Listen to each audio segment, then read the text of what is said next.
मित्रों, आपने देखा होगा अयोध्या राम मंदिर पूरा बनकर तैयार हो चुका है, जिसके उद्घाटन की तैयारी बड़ी जोरों शोरों से हो रही है। क्या आपको पता है कि मंदिर उद्घाटन में कौन कौन बड़े श्रद्धालु संत महात्मा शंकराचार्य, अघोरी बाबा, उनके साथ नागा बाबाओं के ग्रुप पाएंगे? क्या आपको पता है कि अयोध्या राम मंदिर में 22 जनवरी का समय क्यों ही चुना गया? 22 जनवरी के दिन को इतना महत्व क्यों दिया गया है? वहीं कुछ विपक्षी लोग इस पर बड़ा सवाल कर रहे हैं। क्या आपको पता है कि राम जी ने पृथ्वी पर कितने वर्षों तक जीवन व्यतीत किया था? इसी के साथ राम जी कितने लंबे थे, उनका चेहरा कैसा दिखता था, और क्या कई ने राम जी को वनवास भेजने का क्यों प्रस्ताव लिया था? राजा दशरथ जी की 3 रानियां थीं। दोस्तों, राम जी की माता का नाम कौशल्या था। राम जी के 4 भाई थे, राम, लक्ष्मण, भरत और शत्रुघ्न। राम और लक्ष्मण कौशल्या से जन्मे थे, वहीं के कई से भरत जन्मे थे और सुमित्रा से शत्रुघ्न जन्मे थे। अब आपके दिमाग में सवाल आ रहा होगा कि राम जी कैसे दिखते थे। वहीं पर महर्षि वाल्मीकि जी ने रामायण में बताया है कि भगवान श्री राम का चेहरा एकदम चंद्रमा की तरह चमकीला, कोमल और सुंदर था। उनकी आंखें कमल की भांति खूबसूरत और बड़ी बड़ी थी। उनकी नाक उनके चेहरे की तरह लंबी और खूबसूरत थी। उनके दोनों ओर सूर्य की तरह लाल थे। राम जी लंबाई 9 फुट 7 इंच थी और बताया जा रहा है कि भगवान श्री राम जी त्रेता युग में 11,000 वर्षों तक जीवित रहे थे। अब आगे चलते हैं। आखिर क्या हुआ जब अचानक से धरती फाड़कर बाहर निकले रावण के भाई विभीषण? जी हाँ दोस्तों, यह घटना अयोध्या नगरी की है, जो हाल फिलहाल ही हुई है। पिछले कुछ दिनों से हम सभी यह सुनते आ रहे हैं कि जब से राम मंदिर उद्घाटन का कार्य जितना समीप आ रहा है, वैसे वैसे ही एक बड़ी से एक घटनाएं भी सामने आ रही है, जिसमें सर्वप्रथम गिद्धों की झुंड की घटना सामने आई थी, उसके बाद वानरों के झुंड की और उसके बाद भालू के झुंड की घटना हमारे सामने आई थी। लेकिन अब जो घटना सामने आई है वह बहुत ही अविश्वसनीय है, क्योंकि 8 चिरंजीवी में से एक चिरंजीव भी रावण के सगे भाई विभीषण जी अयोध्या में प्रकट हो चुके हैं। इसके बाद लोगों के मन में शंकाएं पैदा हो रही है कि यह क्या हो रहा है और आखिर यह कैसे हुआ।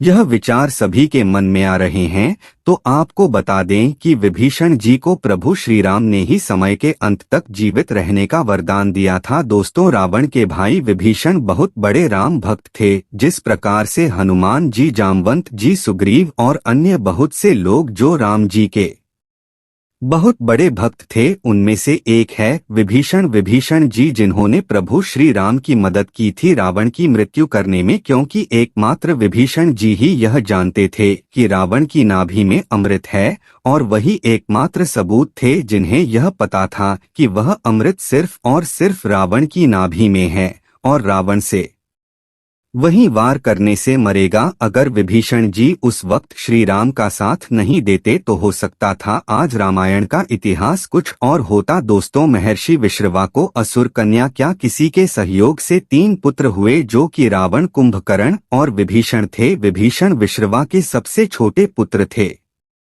विभीषण बचपन से ही धर्मपरायण और भगवान का भक्त था। विभीषण की पत्नी का नाम शर्मा और उसकी बेटी का नाम जुटा था। एक बार तीनों भाइयों ने बहुत दिनों तक कठोर तपस्या करके ब्रह्मा जी को प्रसन्न कर लिया। ब्रह्मा ने प्रकट होकर तीनों से वर मांगने के लिए कहा। रावण ने अपने महत्वाकांक्षी स्वभाव के अनुसार ब्रह्मा जी से त्रैलोक्य विजयी होने का वरदान मांगा। कुंभकर्ण ने इंद्रासन की जगह गलती से निंद्रा स्थान मांग लिया, इसलिए वह वर्ष में बस 1 दिन के लिए ही जाता था। अंत में विभीषण ने उनसे भगवत भक्ति की याचना की। तपस्या से लौटने के बाद रावण ने अपने सौतेले भाई कुबेर से सोने की लंका को छीनकर उसे अपनी राजधानी बनाया और ब्रह्मा के वरदान के प्रभाव से त्रैलोक्य विजयी बना। विभीषण भी रावण के साथ लंका में रहने लगे। रावण ने जब सीता जी का हरण किया, तब विभीषण पराई स्त्री के हनन को महापाप बताते हुए सीता जी को श्री राम को लौटा देने की सलाह देकर हमेशा धर्म की शिक्षा देते थे।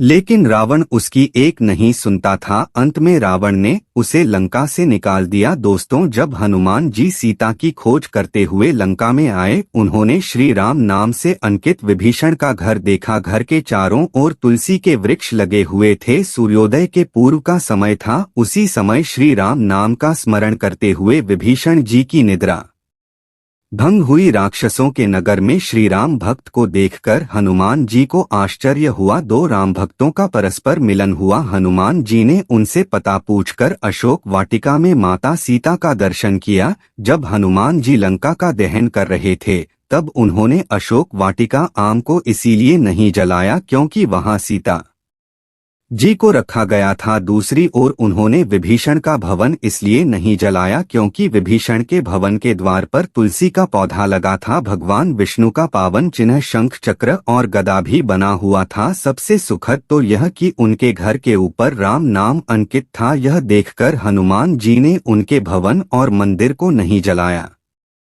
ब्राह्मण के निकाले जाने के बाद विभीषण के पास और कोई चारा नहीं था। वे प्रभु श्री राम की शरण में चले गए। वे चाहते थे कि निर्दोष लंका वासी न मारे जाएं और लंका में न्याय का राज स्थापित हो। विभीषण के शरण याचना करने पर सुग्रीव ने श्री राम से उसे शत्रु का भाई वह दुष्ट बताकर उनके प्रति आशंका का प्रकट की और उसे पकड़कर दंड देने का सुझाव दिया। हनुमान जी ने उन्हें दुष्ट की बजाय शिष्ट बताकर शरणागति देने की वकालत की। इस पर श्री राम जी ने विभीषण को शरणागति न देने के सुग्रीव के प्रस्ताव को अनुचित बताया और हनुमान जी से कहा कि आपका विभीषण को शरण देना तो ठीक है, किंतु उसे श्रेष्ठ समझना ठीक नहीं है। इस पर श्री हनुमान जी ने कहा कि तुम लोग विभीषण को ही देखकर अपना विचार प्रकट कर रहे हो, मेरी ओर से भी तो देखो मैं क्यों और क्या चाहता हूँ। फिर कुछ देर हनुमान जी ने रुककर कहा, जो एक बार विनीत भाव से मेरी शरण की याचना करता है और कहता है मैं तेरा हो, उसे मैं अभयदान प्रदान कर देता हूँ। यह मेरा व्रत है, इसीलिए विभीषण को अवश्य शरण दी जानी चाहिए। दोस्तों, विभीषण का एक गुप्तचर था जिसका नाम अनल था। उसने पक्षी का रूप धारण कर लंका जाकर रावण की रक्षा व्यवस्था तथा सैन्य शक्ति का पता लगाया और इसकी सूचना भगवान श्री राम को दी थी। विभीषण ने ही राम को कुंभकर्ण, मेघनाद और रावण की मृत्यु का रहस्य बताया था। भगवान श्री राम ने विभीषण को लंका का नरेश बनाया और अजर अमर होने का वरदान दिया। विभीषण जी सब तो चिरंजीवी में एक हैं और अभी तक विद्यमान है। विभीषण को भी हनुमान जी की तरह चिरंजीवी होने का वरदान मिला है। वे भी आज सशरीर जीवित है। इंद्रादि देवताओं के बाद धरती पर सर्वप्रथम विभीषण ने ही हनुमान जी की शरण लेकर उनकी स्तुति की थी। विभीषण ने हनुमान जी की स्तुति में एक बहुत ही अद्भुत और अचूक स्तोत्र की रचना की है। विभीषण द्वारा रचित इस स्तोत्र को हनुमान वर्णवाल स्तोत्र कहते हैं। हनुमान जी ने सबसे पहले सुग्रीव को बाली से बचाया और सुग्रीव को श्री राम से मिलाया। फिर उन्होंने विभीषण को रावण से बचाया और उनको राम से मिलाया। हनुमान जी की कृपा से ही दोनों को ही भयमुक्त जीवन और राजपद मिला। इसी तरह हनुमान जी ने अपने जीवन में कई राक्षसों और साधु संतों को भी मुक्त और जीवन मुक्त किया है। मित्रों, विभीषण जी की ऐसी भक्ति देखकर भी वहीं बीते कुछ दिनों से अयोध्या से ऐसी घटनाएं सामने आ रही हैं जिनमें कहा जा रहा है कि गिद्धों के झुंड देखने को मिल रहे हैं, बंदरों के झुंड देखने को मिल रहे हैं। बातें शुरुआत तो अफवाह ही लगी थी, हमें भी अफवाह ही लगी थी, लेकिन जब हमने इसकी रिसर्च की तो पाया कि वहां कई में यह घटनाएं सत्य है, जिसको लेकर वन विभाग भी अलर्ट हो चुका है। इन सब घटनाओं के पीछे आखिर कारण क्या है, यह तो हम नहीं जानते। कहा जा रहा है कि जीवित रूप में भगवान स्वयं आ रहे हैं। कुछ लोग ऐसे हैं जो यह भी कह रहे हैं कि जो गिद्ध का अयोध्या में आना अपशकुन हो सकता है, क्योंकि हम सभी जानते हैं कि भारत के अलावा पाकिस्तान जैसे देशों में राम मंदिर के खिलाफ साजिश भी रची जा रही है। ऐसे में इन खबरों को भी नकार देना कि यह अब सगुन नहीं है, यह भी सही नहीं होगा। अब जब बात हो रही है कि जीवित रूप में देवता अयोध्या आ रहे हैं, तो इसमें एक और घटना का नाम जुड़ जाता है जो अपने आप में अद्वितीय है। और आपने इस घटना के बारे में विस्तृत रूप से नहीं सुना होगा। क्या आप जानते हैं कि एक बार बजरंग बली स्वयं अयोध्या में हो गए थे, और तब अयोध्या और भारत में ही नहीं बल्कि पूरी दुनिया में इस घटना की चर्चा हुई थी। यह अपने आप में अद्वितीय घटना है जिसके बारे में ज्यादा लोगों को जानकारी नहीं है। तो देर न करते हुए आते हैं आज की इस घटना पर क्या हुआ था। अयोध्या में जब स्वयं प्रकट हो गए थे बजरंगबली, कैसे 150 से अधिक एनकाउंटर करने वाले इंस्पेक्टर के भी उड़ गए थे होश, कैसे पाकिस्तान के आतंकवादियों में भी होने लगी थी बजरंगबली की चर्चा। क्या हुआ था जब मंडराया था अयोध्या में खतरा, सब जानेंगे आज के इस वीडियो में दोस्तों। इस घटना पर एक फिल्म भी बन चुकी है, लास्ट में उस फिल्म का नाम भी बताएंगे जो कि काफी हिट हुई थी और यह पिछले साल ही रिलीज हुई है। तो चलिए बात करते हैं घटना के बारे में। बात है 1908 की। हर रोज की तरह हनुमान के सामने काफी भीड़ दिखाई दे रही थी। लोग आ रहे थे भगवान हनुमान के दर्शन वहीं थी और जा रहे थे। लेकिन तभी हनुमान गढ़ी वाली गली में एक जीप पुलिस को खड़ी हुई मिलती है। पुलिस को शुरुआत में तो यह लगता है कि शायद कोई व्यक्ति दर्शन करने आया होगा और इसीलिए वह जीप खड़ी करके अंदर चला गया है, तो शायद वह वापस आएगा। लेकिन 1 घंटा गुजरता है, 2 घंटे गुजरते हैं,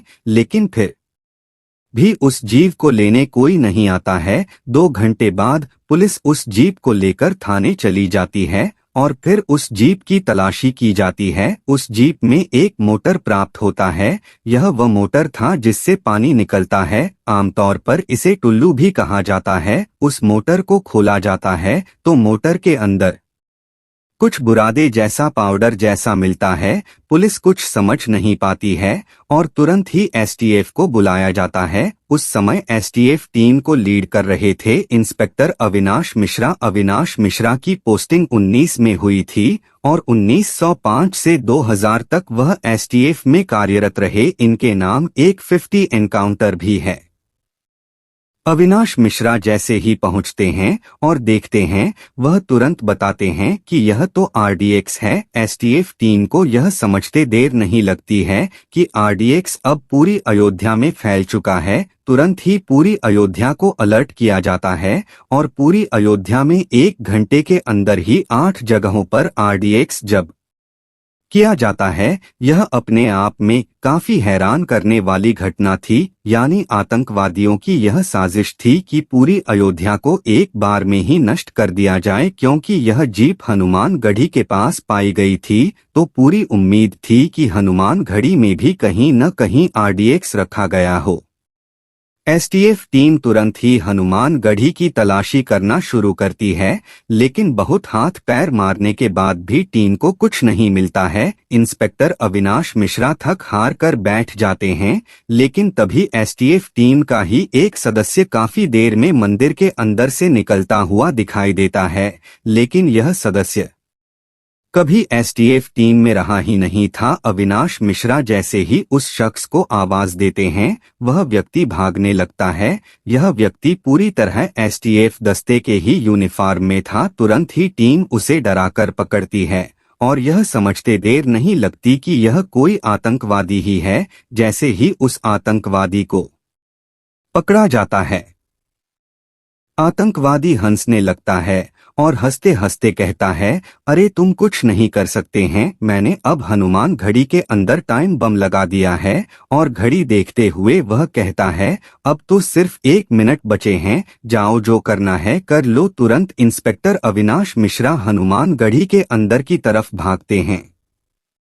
एसटीएफ टीम ने हनुमान गढ़ी का कोना कोना छान मारा, लेकिन कुछ भी नहीं मिला। अब मुश्किल से 20 से 30 सेकंड का वक्त बचा होगा। तब टीम को लीड कर रहे इंस्पेक्टर अविनाश मिश्रा की नजर एक बंदर पर पड़ती है। वह बंदर वाटर कूलर पर बैठा हुआ तारों को काट रहा था। इंस्पेक्टर अविनाश मिश्रा को शक हुआ कि इस वाटर कूलर में कुछ हो सकता है और वह चाहते थे कि यह बंदर इन तारों को छोड़ दें तो जाकर वह वहां पर चेक करें। उन्होंने आनन फानन में पास में खड़े हुए व्यक्ति का प्रसाद उस बंदर की तरफ फेंका, लेकिन बंदर ने प्रसाद नहीं लिया और बंदर वहां से भाग जाता है। तुरंत इस पर अविनाश मिश्रा साथ में खड़े बम निरोधक दस्ते को वाटर कूलर के पास जाने के लिए कहते हैं और जैसे ही वह शख्स वाटर कूलर के पास पहुंचता है वह जोर से चीखता है और इस चीज से वहां पर खड़े सभी व्यक्तियों का ध्यान उस वाटर कूलर पर चला जाता है।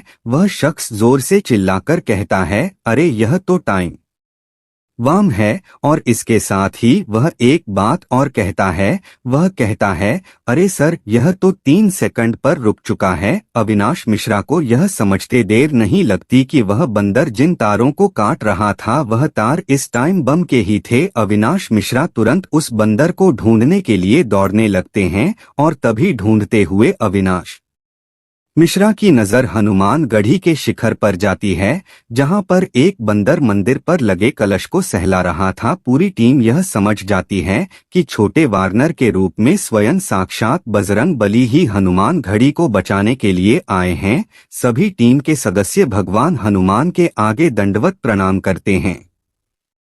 इंस्पेक्टर अविनाश मिश्रा सहित सभी टीम के सदस्यों के आंखों से आंसू बह रहे थे, हाथ जुड़े हुए थे और अपने आप को वह भाग्यशाली समझ रहे थे कि आज उन्हें साक्षात हनुमान जी के दर्शन प्राप्त हुए हैं। और थोड़ी ही देर में वह छोटा वार्नर आंखों की दृष्टि से ओझल हो जाता है। अविनाश मिश्रा स्वयं बताते हैं कि हमने जो भी उस दिन देखा वह एक सपने जैसा था। हम सोच भी नहीं सकते थे कि बजरंग बली ऐसे अपने भक्तों को बचाने आएंगे। अविनाश मिश्रा बताते हैं कि यह उनके जीवन की सबसे अद्भुत घटना थी, यानी बजरंग बली ने स्वयं आकर के न सिर्फ अयोध्या को बचाया बल्कि अपने सैकड़ों भक्तों की जान बचाई के कई में अद्भुत घटना थी, अविश्वसनीय थी, अकल्पनीय थी। इस घटना को इंस्पेक्टर अविनाश मिश्रा पर बनी फिल्म इंस्पेक्टर अविनाश में भी दिखाया गया है, जो पिछले साल 2023 में मई में रिलीज भी हुई थी। इस वीडियो में जो आपने इस घटना के सीन देखे वह भी